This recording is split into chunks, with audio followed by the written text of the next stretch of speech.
Hi everyone, it's me Anja, my pronouns all she and her, and welcome back to my channel for my April TBR.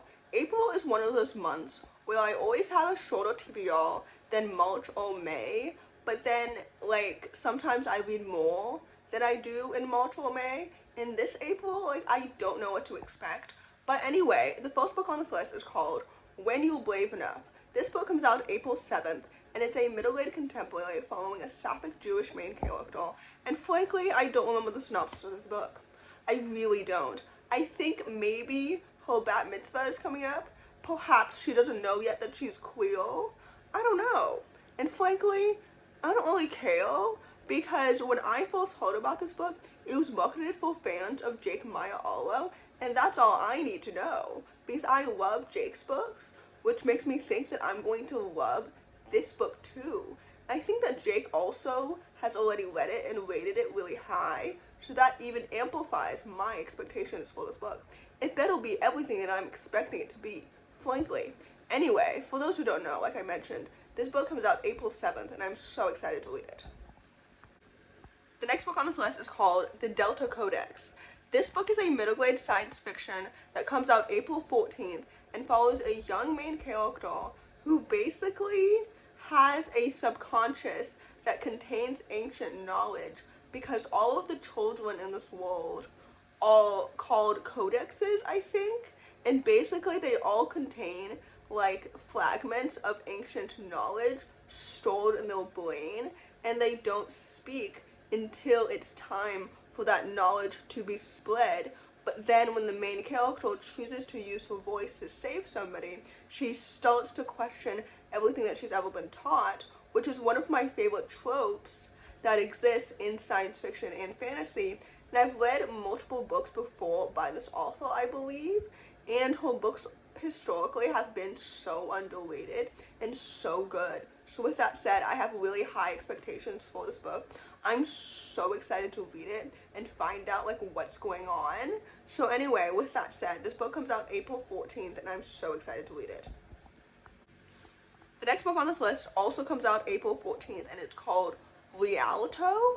And I have a speech impediment, specifically with words with all in them, so I know I mispronounced that. But anyway, this book is a middle-grade contemporary mystery following two sisters who are spending a summer in an abandoned amusement park, which might not be what it seems. And I've read multiple books in the past by this author, although not in a long time, and I've trusted her reputation so far. So with that said, I'm so excited to read this book. I've heard that there are themes of mental illness, which is interesting, especially in this setting given the plot. What is going on? And I'm so excited to find out. And I love sibling relationships as someone who has 3 siblings myself. I'm the second in a family of 4, in case you were interested. But anyway, this book sounds like it's going to be so awesome and so well done. So with that said, I'm so excited to read it. The next book on this list is called Clock Hands, which comes out April 21st, and it's a middle-grade fantasy graphic novel companion novel to Ink Girls, which I really loved a few years ago. So I really trust the illustrations and the story, even though I have no idea what the synopsis actually is, because since it's a companion novel, I'm assuming that means it's set in the same universe, but it follows completely different characters, so that's exciting. And I'm wondering if any of these characters will be people of color or disabled like they were in Ink Girls, so I'm excited for that possible representation. But also I just trust this author and illustrator so much, because Ink Girls was literally so good and so fantastic, and I'm always in the mood to read a graphic novel. So anyway, with that said, I'm so excited to read this book. It sounds like it's going to be so good and so awesome. So with that said, this book comes out April 21st, and I'm really looking forward to reading it. The last book on this list, and hopefully not the least, is called The Genie Game.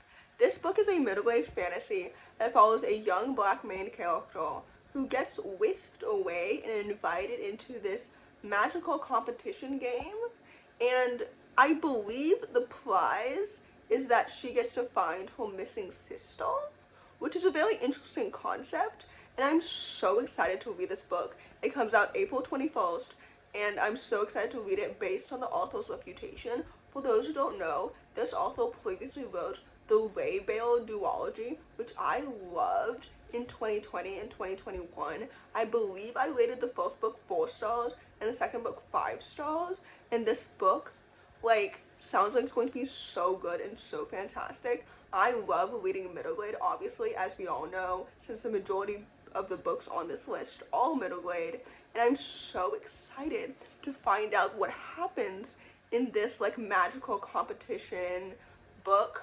I think this book is marketed as Haley the Spy meets Black Mirror, which is such a fascinating idea. So anyway, with that said, I'm so excited to find out what happens next in this book because it sounds so intriguing and so much fun. So with that said, I'm really looking forward to it. So in conclusion, that's my April TBR. I hope that all of these books are so fantastic and so awesome. I hope that I've had a very fruitful March reading month, and I say that because I'm filming this February 23rd, so I have no idea how my March went. I have no idea what happened in March politically or in terms of pop culture or anything like that, but I hope that everything went well. Anyway, in conclusion, if you enjoy this video, please don't hesitate to give it a big thumbs up. Comment down below the pig emoji if you made it all the way to the end of the video. Thanks for watching, subscribe to my channel if you're new, and I'll see you in my next video. Bye!